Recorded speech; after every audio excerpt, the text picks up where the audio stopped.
Hello dear students, welcome to my channel Pathak academy. तो इसके पहले हम लोगों ने डिटर्मिनेंट्स का पार्ट 1 पार्ट 2 देख लिया था। आज पार्ट 3 डिस्कस करेंगे, ठीक है। तो पार्ट 3 में, और ये वीडियो लेक्चर किन के लिए बेनिफिशियल है, तो सीबीएसई बोर्ड के जो एस्पिरेंट हैं क्लास 12th के उनके लिए, आईएससी बोर्ड के हैं जो क्लास 12th के स्टूडेंट उनके लिए, और साथ ही जो आईआईटी जेईई की प्रिपरेशन कर रहे हैं, आईआईटी जेईई की प्रिपरेशन कर रहे हैं उनके लिए भी ये वीडियो लेक्चर बेनिफिशियल होने वाला है। तो चलिए देर न करते वीडियो लेक्चर की शुरुआत करते हैं। तो पहले क्या होता कि एप्लीकेशन जो देखे थे हम लोग, प्रॉपर्टीज़ देखे थे डिटर्मिनेंट्स के, 4 प्रॉपर्टीज़ देख चुके थे। आज 5वां प्रॉपर्टी देखते हैं डिटर्मिनेंट का। तो 5वां प्रॉपर्टी क्या है डिटर्मिनेंट का, तो इसमें क्या है कि जैसे मान लो कि, तो इस डिटर्मिनेंट पे मान लो कि एक डिटर्मिनेंट हमारे पास डेल्टा दे रखा है A1 B1 C1 A2 B2 C2 A3 B3 C3, ठीक है। तो इस डिटर्मिनेंट में क्या है कि कांस्टेंट टर्म ये k जो है, k से अगर मल्टीप्लाई करते हैं k A1 k A2 k A3, तो ये डेल्टा के साथ भी क्या हो जाएगा, मल्टीपल हो जाएगा। मीन्स डिटर्मिनेंट के साथ k का मल्टीपल हो जाएगा। तो ये एक प्रॉपर्टी हो गया। नेक्स्ट प्रॉपर्टी पर चलते हैं। जैसे कि हमारे पास डेल्टा दे रखा है, मीन्स कि हमारे पास डिटर्मिनेंट दे रखा है alpha 1 plus alpha 1 dash plus beta 1 plus beta dash gamma 1 plus gamma 1 dash है, यहाँ पर बीटा 1 डैश, ठीक है। A2 B2 C2 A3 B3 C3 है, ठीक है। तो इसको अगर हम अलग अलग करें तो कुछ इस फॉर्म में लिख सकते हैं, alpha 1 beta 1 gamma 1 A2 B2 C2 A3 B3 C3, ठीक है। और alpha 1 dash beta 1 dash gamma 1 dash हो गया, तो A2 B2 C2 A3 B3 C3। तो इस तरह से हम लोग अलग अलग करके भी इसको लिख सकते हैं, ठीक है। तो ये प्रॉपर्टी हो गया 6 वाला।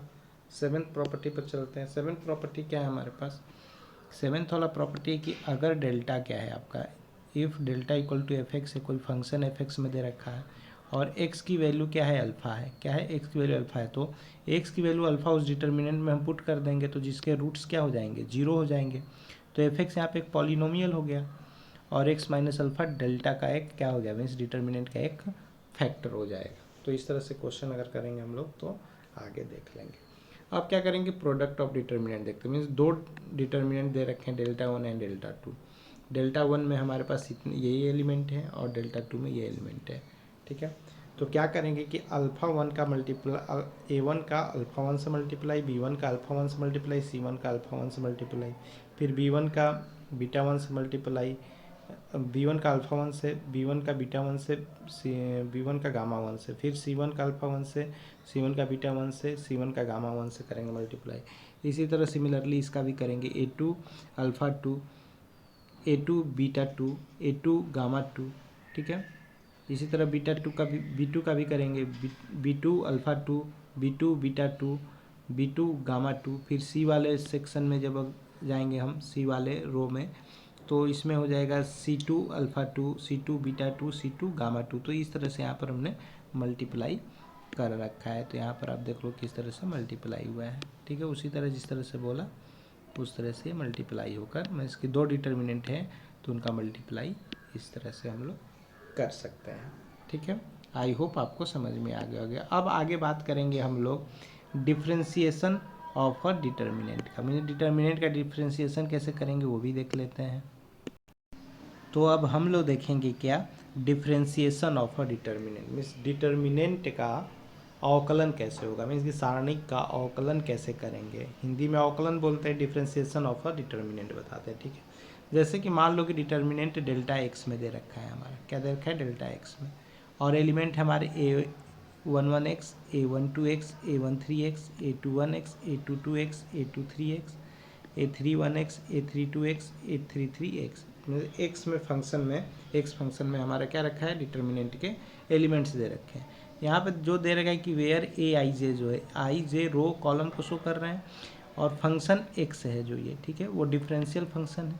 क्या है, डिफरेंशियल फंक्शन है। तो इसका डिफ्रेंसिएशन कैसे करेंगे, तो D D x delta x कैसे होगा, हमारा निकल कर आएगा कुछ इस तरह से निकल गया, A11 dash x A12 dash x A13 dash x, और ये सिमिलर इसी तरह रह जाएगा, ठीक है, जैसे है एक्स एक्स उसके में। अब सिमिलर सेकेंड पार्ट में ये वाला हो जाएगा आपका a21 dash x, a22 dash x, a23 dash x, बाद बाकी सब सिमिलर हो गए। फिर इसमें थर्ड पॉइंट में क्या हो जाएगा, ये प्लस प्लस में हो जाएगा ना, यहाँ पर देखो ये अलग अलग कर दिया मैंने इसको डिफरेंशियल करके, ठीक है। तो डिफरेंशियल अलग किया तो यहाँ पर ये क्या आ गया, ये रिजल्ट, एक रिजल्ट यहाँ पर आ गया और एक रिजल्ट यहाँ पर आ गया, a31 dash x, a32 dash x और a33 डैश एक्स।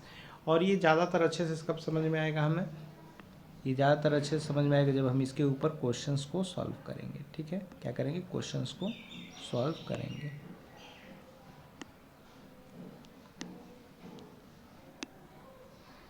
ठीक है, तो इनका डिफरेंशियल हुआ, बाद बाकी सब कांस्टेंट टर्म की तरह यहाँ पर ये यूज़ होंगे, क्या होंगे, यूज़ होंगे। सेकेंड पार्ट में देखते हैं, जैसे कि हमारे पास कोई डिटर्मिनेंट एक्स के फंक्शन में है, ठीक है।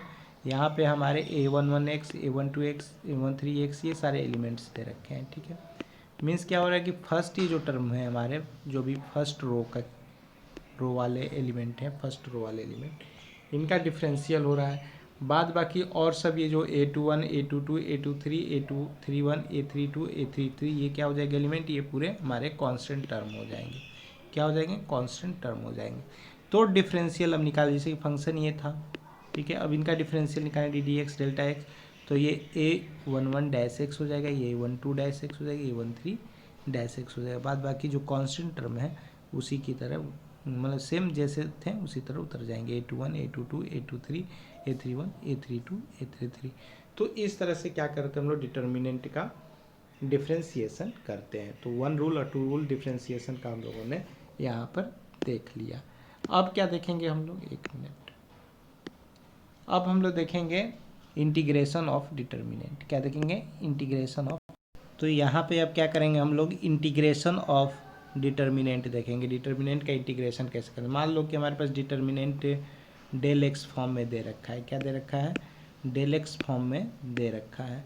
तो हमारे पास जो एलिमेंट है a11 एक्स है, a12 एक्स है, a13 एक्स है, एक्स फंक्शन में है, और a21 है, a22 है, a23, a31 and a32 and 833, ये जितने एलिमेंट हैं ये हमारे कांस्टेंट एलिमेंट हैं, ठीक है, जो सर्कल में है।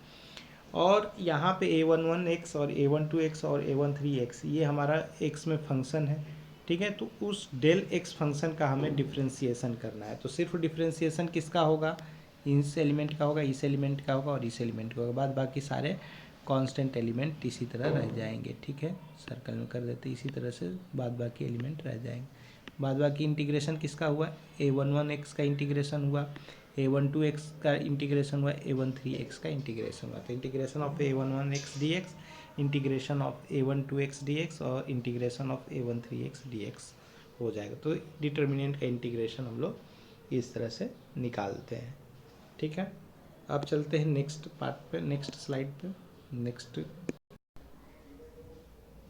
तो अब देखते हैं हम लोग application of determinant in geometry, कि ज्योमेट्री में जो एप्लीकेशन है डिटर्मिनेंट का उनका देखते हैं। तो एरिया ऑफ ट्रायंगल अगर निकालना हो हमें, क्या निकालना हो, एरिया ऑफ ट्रायंगल, ठीक है। एरिया ऑफ ट्रायंगल निकालना हो, पॉइंट दे रखा है ए बी सी हमारे पास, x1 y1, x2 y2, x3 y3। तो एक ट्रायंगल के ये क्या है, वर्टिसेस है, क्या है हमारे, एक ट्रायंगल के वर्टिसेस हैं। ट्रायंगल मीन्स किस तरह का होगा, इस तरह का ट्रायंगल होगा, ठीक है। वर्टिसेस है, मान लो ए दे देते इसका नाम, इसका बी दे देते, इसका सी दे देते। तो ए पॉइंट को ये शो कर रहा है, बी के पॉइंट्स को ये शो कर रहा है और सी के कोऑर्डिनेट को ये शो कर रहा है, या सी के पॉइंट को ये शो कर रहा है, ठीक है। तो x1 y1, x2 y2, x3 y3 ये क्या है। अब इन तीनों वर्टिसेस से होकर, जो तीनों वर्टिसेस से हमारे ट्रायंगल बन रहे हैं उनका एरिया बताना है हमें। तो एरिया बताने के लिए क्या है, डिटर्मिनेंट कैसे निकालें, delta equal to 1/2 x1 y1, ये पॉइंट्स हैं x2 y2, x3 y3 और ये 1 1 है, ठीक है। इस तरह का ये डिटर्मिनेंट है। तो इसका एरिया निकालते हैं। तो क्या करेंगे, पहले 1/2 और डिटर्मिनेंट x1 जब सॉल्व करेंगे तो क्या करेंगे, ये वाला लाइन भूल जाएंगे हम लोग और ये वाली लाइन भूल जाएंगे। अब इसमें क्या करेंगे हम लोग, y2 माइनस y3 करेंगे। पेन अलग अलग ले लेते हैं, ठीक है। अब इसमें क्या करेंगे हम लोग कि x1 है तो y2 माइनस y3 करेंगे, ऊपर वाले से नीचे वाले को माइनस करेंगे, ठीक है, y2 माइनस y3। उसी तरह सिमिलरली x2 अगर हम ले लेंगे, ये x2 ले लेंगे तो क्या करेंगे, ये वाली लाइन और ये वाली लाइन भूल जाएंगे, और y3 माइनस ये वाले को मल्टीप्लाई यहाँ पे कर देंगे और ये वाले को मल्टीप्लाई यहाँ पे करेंगे, तो y3 माइनस y1, ठीक है। फिर इसी तरह सिमिलरली x3 कर लेते हैं, x3 के लिए दूसरा ले लेते हैं, x3 ले लेते हैं, तो ये वाली लाइन भूल जाएंगे हम लोग, ये वाली लाइन भूल जाएंगे, बस बचेगा क्या हमारे पास, ये वाला 2 एलिमेंट्स बचेंगे, 4 एलिमेंट्स ये वाले बचेंगे। तो इसमें क्या करेंगे हम लोग, y1 ऊपर वाले का 1 से मल्टीप्लाई, y2 1 से मल्टीप्लाई, तो y1 माइनस y2। तो इस तरह से क्या निकाल सकते हैं हम लोग, एरिया निकाल सकते हैं। तो application of determinant in geometry में एरिया ऑफ ट्रायंगल कैसे निकालते हैं, जब 3 वर्टिसेस दिए हों तो इस तरह से हम लोग निकालते हैं। 3 वर्टिसेस ABC हैं जो ट्रायंगल के, ठीक है, तो उससे हम लोग एरिया ऑफ ट्रायंगल इस तरीके से निकाल लेंगे, ठीक है। आई होप आपको समझ में आया होगा। वैसे इसके ऊपर सारे क्वेश्चन जब कराऊंगा तो ज़्यादा अच्छे से क्रिस्टल क्लियर होगा, ठीक है। अब बात करते हैं condition of collinearity of 3 point. तो कोलिनियरिटी के 3 पॉइंट्स दे रखे हैं, जैसे कि ABC, A1 में A में दिया है x1 y1, B में B पॉइंट में दिया है वो x2 y2, C में x3 y3 आर कोलिनियर। ये तीनों पॉइंट कोलिनियर कब होंगे, जब ट्रायंगल ABC का एरिया 0 हो। क्या हो, ट्रायंगल ABC का एरिया जो डिटर्मिनेंट हो उनका 0 हो, मतलब ट्रायंगल ABC है इसका एरिया 0 में, इनका डिटर्मिनेंट क्या हो, 0 हो जाएगा, इक्वेट हो जाएगा 0 के, तो वो condition of collinearity of 3 point हो जाएगा। तो यहाँ पर x1 x2 x3 y1 y2 y3 1 1 ये है। तो इसको क्या करेंगे, सॉल्व करेंगे उसी तरह जैसे डिटर्मिनेंट सॉल्व करते हैं, कैसे दिखा देता हूँ आप। जैसे मान लो कि x ले लिया x1, ठीक है, तो ये भूल जाएंगे y2 माइनस y3 कर देंगे, y2 माइनस y3 कर देंगे, प्लस अब होगा नहीं यहाँ पे क्योंकि प्लस है, और ये है। अगर x2 ले लेते हैं या ये y1 ले लेते हैं, मान लो y1 ले लेते हैं, तो ये प्लस होता था, ये माइनस होता था, बताया भी था ये रीज़न आपको, और ये प्लस होता था, ठीक है। तो क्या करेंगे अब यहाँ पे, ये माइनस हो जाएगा, माइनस का y1, अब y1 को इस तरह भूल जाओ और इस तरह ये बोल दो, तो ये हो जाएगा x2 माइनस x3 प्लस 1 ले लेते हैं, ये वाला कॉलम और ये वाला कॉलम। लेकिन इसमें हम लोग ये वाला कॉलम नहीं, कोलिनियरिटी है तो ये 1 1 वाला है ना, तो इसको हटा देते हैं, इसमें इस तरह नहीं लेंगे हम लोग, इसमें कॉलम वाइज ले लेंगे, ठीक है। कैसे, देखो x1 है, ठीक है, x1 को घेर लो और ये वाली लाइन भूल जाओ, और ये लाइन बचेगा, बस क्या बचेगा हमारे पास, y2 y3 y1 1 बचेगा, ठीक है। तो y2 माइनस y3, फिर उसके बाद प्लस माइनस का x2 वाला ले लो लाइन, तो ये वाला लाइन भूल जाएंगे, मतलब ये वाला C1 कॉलम भूल जाएंगे और C2 R2 रो भूल जाएंगे, तो y1 y3 means y3 minus y1 हो जाएगा। फिर प्लस x3 ले लेते हैं, x3 लेंगे तो क्या हो जाएगा, कॉलम 1 को छोड़ देंगे, कॉलम 1 छोड़ देंगे और रो 3 छोड़ देंगे, और यहाँ पर बच जाएगा आपका y2 माइनस y1, क्या हो जाएगा, y2 माइनस y1। तो इस तरीके से, और इनका रिजल्टेंट क्या आ जाए, 0 आ जाए, तो वो condition of collinearity of 3 point हो जाएगा, ठीक है। चलो नेक्स्ट स्लाइड पे चलते हैं। अब equation of a line passing through 2 point, 2 point से पास हो रहा है, मान लो कि ये है, ये पॉइंट ए है, ये पॉइंट बी है। पॉइंट ए तुम्हारा x और y1 है, पॉइंट बी x2 y2 है। अब P कोई पॉइंट है, इसके ऊपर लाई कर रहा है कहीं पे, तो इसे ही equation of a line passing through a 2 point, तो PXY लाइन पास कर रहे हैं आप। तो A के जो हमारे पॉइंट्स हैं x1 y1 और B के पॉइंट्स हैं x2 y2, ठीक है। और इसके ऊपर P का XY पॉइंट कहीं लाई कर रहा है, यहाँ पे मान लो लाई कर रहा है, तो इक्वेशन ऑफ द लाइन क्या हो जाएगा, तो इक्वेशन ऑफ द लाइन आपका हो जाएगा x1 y1 1 x2 y2 1, और इसको भी सॉल्व करेंगे तो क्या हो जाएगा, हमारा रिजल्टेंट 0 दे देगा। सिमिलरली उसी तरह जिस तरह से किया था करके देख लेते हैं। पहले x ले लेते हैं, तो इसमें क्या करेंगे हम लोग, रो 1 भूल जाएंगे और कॉलम 1 भूल जाएंगे, तो इसमें क्या बचेगा, y1 1 और y2 बचेगा, तो x into y2 minus y1 हो गया। और फिर उसके बाद ये प्लस माइनस का x1, फिर उसके बाद इसमें क्या करेंगे हम लोग, कॉलम 1 और रो 2 भूल जाएंगे, तो इसमें हो जाएगा y2 माइनस y, और फिर उसके बाद आपका हो जाएगा प्लस का x2 हो जाएगा। फिर इसमें क्या करेंगे हम लोग, कॉलम 1 भूल जाएंगे और रो 3 भूल जाएंगे, तो इसमें हो जाएगा हमारे पास y1 माइनस y। तो और इनका रिजल्टेंट क्या आ जाए, 0 आ जाए, तो हम कहेंगे कि equation of a line passing through 2 points हो गया। ठीक है, तो ये कंडीशंस होती हैं। इस पर क्वेश्चन जब आएंगे तो और अच्छे से मैं क्लियर कर दूंगा। ठीक है, तो यहाँ पे देखेंगे हम लोग क्रैमर्स रूल। क्या देखेंगे, क्रैमर्स रूल। क्रैमर्स रूल में मान लेते हैं इक्वेशन a1x है, b1y है, c1z है इक्वल टू d1 है, a2x है प्लस b2y है plus c2z equal to d2 है, और a3x plus b3y plus c3z equal to d3। ये 3 इक्वेशन हमारे पास दे रखे हैं। तो क्रैमर्स रूल में क्या होता है कि जो d होगा, d equal to not zero होना चाहिए, मीन्स कि d कभी भी जीरो के बराबर नहीं होना चाहिए। तो जो डी डिटर्मिनेंट होगा निकल कर आएगा, वो आपका निकल कर आएगा a1 b1 c1 a2 b2 c2 a3 b3 c3, जिसमें x के डिवीज़न में आपका d1 होगा, y के डिवीज़न में d2, z के डिवीज़न में d3 और 1/d के इक्वेट होगा। ठीक है, जहाँ पे d1 क्या हो जाएगा आपका, देखो ये d1 d2 d3 कॉलम 1 में है, यहाँ पे d1 d2 d3 कॉलम 2 में है, यहाँ पे d1 d2 d3 कॉलम 3 में है। और d equal to not zero हो, d इक्वल टू ज़ीरो अगर होगा, जहाँ पर भी d ये पूरा रिजल्ट अगर ज़ीरो देता है तो वहाँ पे हम क्रैमर्स रूल को अप्लाई नहीं करेंगे। ठीक है, तो क्रैमर्स रूल यहाँ पर देख लिया।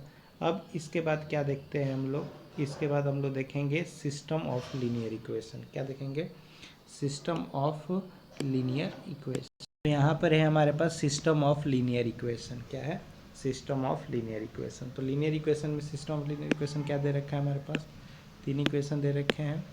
a1x plus b1y plus c1z equal to d1, a2x plus b2y plus c2z equal to d2, और a3x plus b3y plus c3 equal to d3।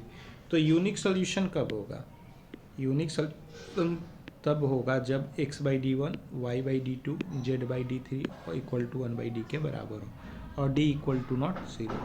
तो d का डिटर्मिनेंट के में एलिमेंट क्या आ जाएंगे, d डिटर्मिनेंट का, तो a1 b1 c1 a2 b2 c3 c2 a3 b3 c3, ये सारे एलिमेंट्स हैं। ठीक है, यहाँ पे अब इसमें यूनिक सोल्यूशन के लिए तो ये कंडीशन हो गया। अब नेक्स्ट कंडीशन देखते हैं। नेक्स्ट कंडीशन क्या होता है, जहाँ पे क्या होगी, नो सोल्यूशन हो, क्या हो, नो सोल्यूशन। तब क्या कंडीशन होगा, नो सोल्यूशन होगा तो तब यहाँ पर क्या हो जाएगा, जो डिस्क्रिमिनेंट डी आएगा वो क्या आ जाएगा, पूरा का पूरा आपका ज़ीरो अगर आ जाए। ठीक है, फिर साथ में d1 d2 एंड d3 में से कोई भी एक, ठीक है, कम से कम इसमें से कोई भी एक d1 या d2 या d3 में से कोई भी एक क्या हो, जीरो के बराबर ना हो। क्या हो, जीरो के बराबर ना हो। ठीक है, इसमें से मतलब सब जीरो नहीं होने चाहिए, डी इक्वल टू जीरो हो रहा है, लेकिन इसमें जैसे कि अगर d1 जीरो है, d2 जीरो है, तो d3 equal to not zero हो, तभी ये कंडीशन अप्लाई होगा नो सोल्यूशन में। ठीक है, अब थर्ड वाला पॉइंट इसमें देख लेते हैं। थर्ड पॉइंट में क्या है, थर्ड पॉइंट में है कि जिनके सॉल्यूशन इन्फिनाइट हो, इन्फिनाइट सॉल्यूशन क्या हो, इन्फिनाइट सॉल्यूशन। इन्फिनाइट सॉल्यूशन जब होगा तब क्या होगा कंडीशन, तब जो डी है हमारे पास डिस्क्रिमिनेंट वो तो जीरो आएगा पूरा, d1 भी जीरो के बराबर होगा, d2 भी जीरो के बराबर होगा और d3 भी जीरो के बराबर होगा। मीन्स कहने का मतलब है कि d1 equal to d2 equal to d3 equal to d equal to क्या आ जाएगा, जीरो। तो ये जब कंडीशन आ जाएगा तो क्या हो जाएगा, इन्फिनाइट सोल्यूशन हमारे सिस्टम ऑफ लीनियर इक्वेशन में मिल जाएंगे। ठीक है, आज का वीडियो थोड़ा सा 4 या 5 मिनट एक्स्ट्रा हो सकता है। ठीक है, या छोड़ो इतने पे ही छोड़ते हैं। अगले लेक्चर में क्या है, जो इसके इम्पॉर्टेंट फैक्ट्स हैं वो डिस्कस कर लेंगे, और साथ में उसके ऊपर इसके ऊपर जितने भी अभी थ्योरेटिकल सेक्शन हम लोगों ने किए हैं उसके ऊपर क्वेश्चन सॉल्व कर लेंगे। ठीक है, कैसे कैसे क्वेश्चन सॉल्व करेंगे, जो सीबीएसई बोर्ड में आने वाले क्वेश्चन होंगे उस तरह के, फिर IIT JEE जो इंट्रेंस एग्ज़ाम में आने वाले क्वेश्चन होंगे वो भी कुछ इसमें मैं करा दूंगा। ठीक है, इंपॉर्टेंट सारा करा दूंगा, जिससे कि मेरे ऐसे ऐसे क्वेश्चन करा दूंगा जिससे कि वो पूरे क्वेश्चन ही क्या करें, आपके पूरे सिलेबस को कवर कर लेंगे। ऐसे क्वेश्चंस पूरे उसमें करा दूंगा, जो कि आपका CBSE बोर्ड के जो 12th के एस्पिरेंट हैं उनके लिए भी, ISC बोर्ड के जो हैं, ठीक है, ICSE बोर्ड के उनके भी 12th के स्टूडेंट जो हैं उनके लिए भी बेनिफिशियल हो जाएगा, और साथ में जो IIT JEE की प्रिपरेशन कर रहे हैं उनका भी यहीं पर अच्छे से तैयारी हो जाएगा। ठीक है, तो आई होप आपको वीडियो लेक्चर अच्छा लगा होगा। अगर वीडियो लेक्चर अच्छा लगा होगा तो लाइक करना, शेयर करना, और जो इस चैनल पर नए हैं वो चैनल को सब्सक्राइब करना ना भूलें, और साथ ही बेल आइकन बटन प्रेस करना ना भूलें, जिससे कि जो भी नए वीडियो का नोटिफिकेशन हो वो आप तक पहले पहुंच सके। तब तक के लिए बाय बाय, जय हिंद, जय भारत।